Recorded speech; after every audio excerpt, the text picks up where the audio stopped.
Have you been wondering why most of your relationships don't end in marriage? Let's go into it.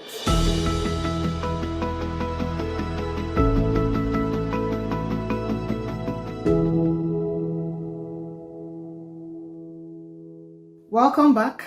This is Bridges, where we talk about relationships, all forms of it. But today, we want to look into why your relationships, despite long times of dating, don't end up in marriage. Now, let's talk about too much availability. You have been in that relationship, you are always available. Sometimes you've started playing a wifey, a hobby role. There's nothing new.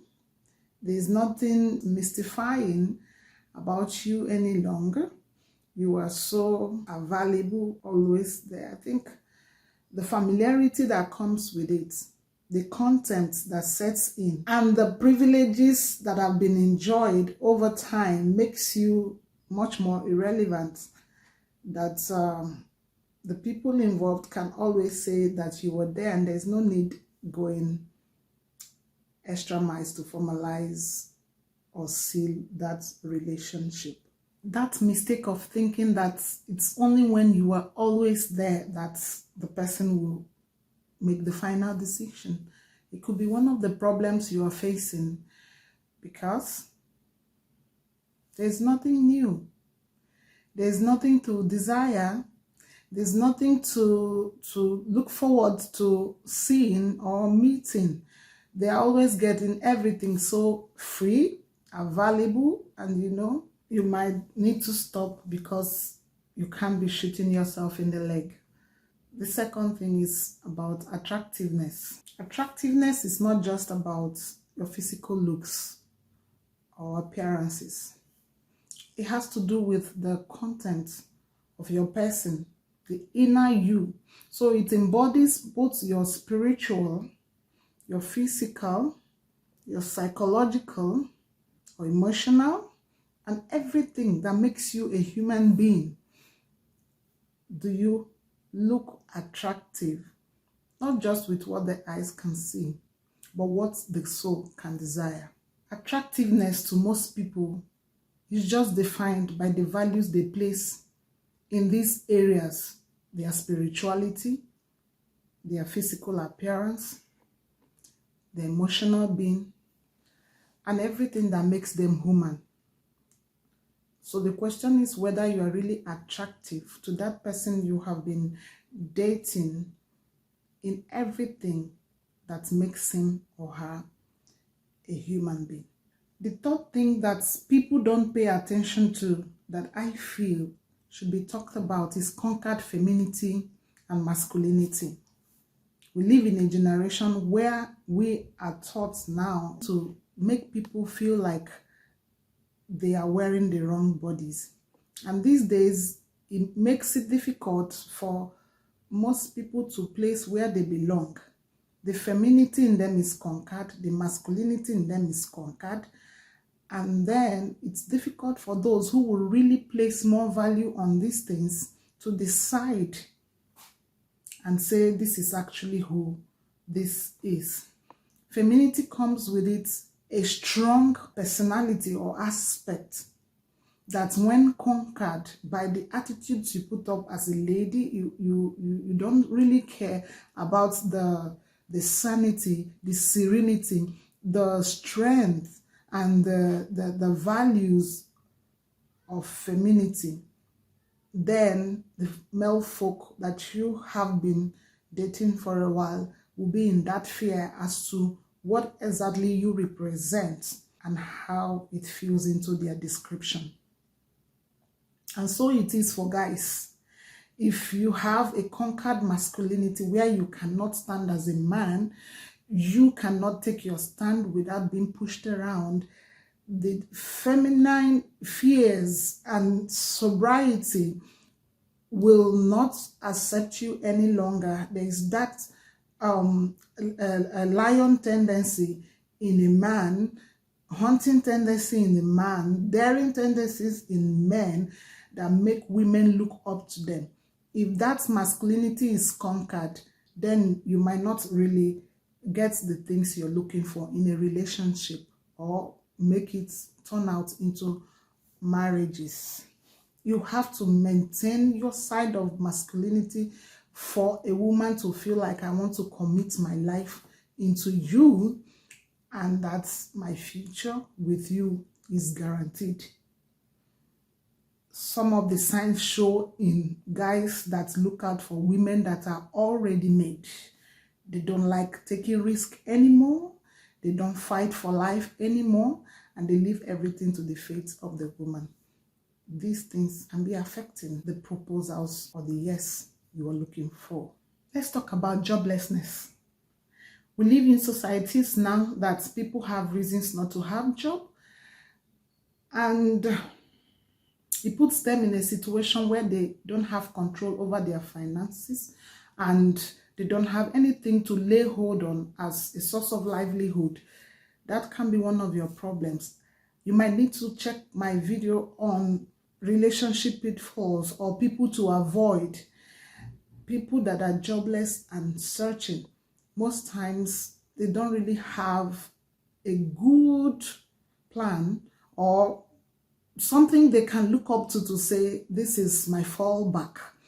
So joblessness can make that proposal not to come out, because every person has this fear about stability, about security in every aspect of their life. So if you are not able to fix the issue of joblessness, either as a lady or as a guy, the proposals that you are looking for or the acceptance you are looking for might not come forth despite the long times of dating. Show of desperation. Some people feel that age is not on their side. Circumstances are not turning out the way they expect, and they get desperate. There's this tension, mounting tensions. They get worked up to the point that they feel that men are scarce, women are scarce, and they just go for anything they see. So they are desperate. You meet them today, they push you tomorrow, and all that. All their fears are obvious about relationships. So they make you want to get them into that proposals or marriage now and now. So that's desperation. Might be one of the reasons your relationships are not turning out well. I will advocate that people go into relationships with a clean mind, knowing that whatever comes of it, I would have made the most out of that relationship and not the show of desperation. Let's talk about poise, ambition. That feeling of high level of accomplishment can be something that will be dangerous to you if you don't manage it properly. Some people feel that they have arrived in life, and some people are not worth their class, and they miss out on their blessings because they are not packaged the way they want it. That somebody is not in your level today doesn't mean they will not come up. But mind you, you have to be able to spot that prospect in that person, that possibility, the potential to be able to grow. So that I'm saying you don't need to put this ambitious over accomplishment and that poise of I have arrived before you. It doesn't mean that you don't get careful about the decisions you make, whether or not people are taking advantage of you. But I'm just trying to point out that it can actually be a hindrance, and one of the reasons you are not getting proposals out of long-time relationships. I don't want to rule out spiritual factors. Let nobody make you believe that the realms we find ourselves, the physical realm, is not controlled by the spiritual realm. There are people that their problems could be spiritual. They have tried everything possible. They are on track. They were deliberate about life and choices, but things are not working out as planned. Maybe you need to start challenging some foundations. Maybe you need to start questioning some things in your life from the spiritual angle, and maybe you need to pray through and break through. Some people have been stuck for years without knowing that they are fighting a battle that is not seen. Poor personal presentation or etiquettes. If you are such a person that does not pay attention to etiquettes, your presentation, how you are perceived, attitudes, and the quality of your presentation, it might cost you marriage, despite being in a long-time relationship. Some people enter a room, they are so boisterous and noisy. It's good to be in your real element, but it's also not good to overdo it to the point that people are like, who is this? You know, it's important to start learning how it should be, how others are doing it, and what is expected of you from a societal point of view. So poor personal presentation, how you present yourself, might make that person afraid of tying the knots with you or settling down with you, because they don't know what's to come out of that union in time to come. Some of them are even afraid of presenting you before their family, before their friends, before their colleagues. If you cannot meet that standard or something to make them happy to identify with, to be happy with, to be proud of, then you might need to start changing the attitudes and working towards fitting into the life of the person you want to get a proposal from. If you cannot fit into their lives, then that could be why you are not getting that proposal. Everything is not about facial, physical beauty. Like I said, killing it and staying slay and meeting what ordinarily would be a societal standard of being woke, it might be costing you the proposal you are expecting from a long-term relationship. Flirtiness and sexual vulnerability. It's good to be feminine, it's good to be masculine. But when you cannot manage your emotions to be able to know when to elicit them and when not to, it's a problem for you. There are people who, once they meet this person, they sleep with them. Once they meet this person, they sleep with them. That will be one of your bane.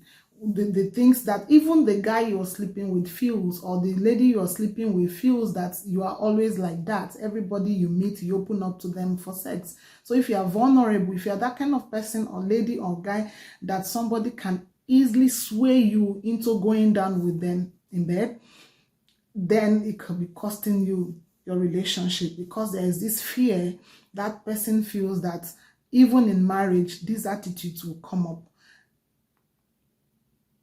Look into it.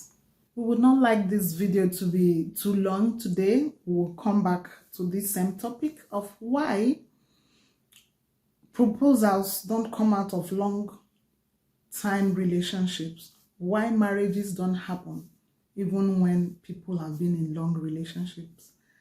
I hope you got one or two things. Thank you for listening. Don't forget to subscribe. I love you. Ciao.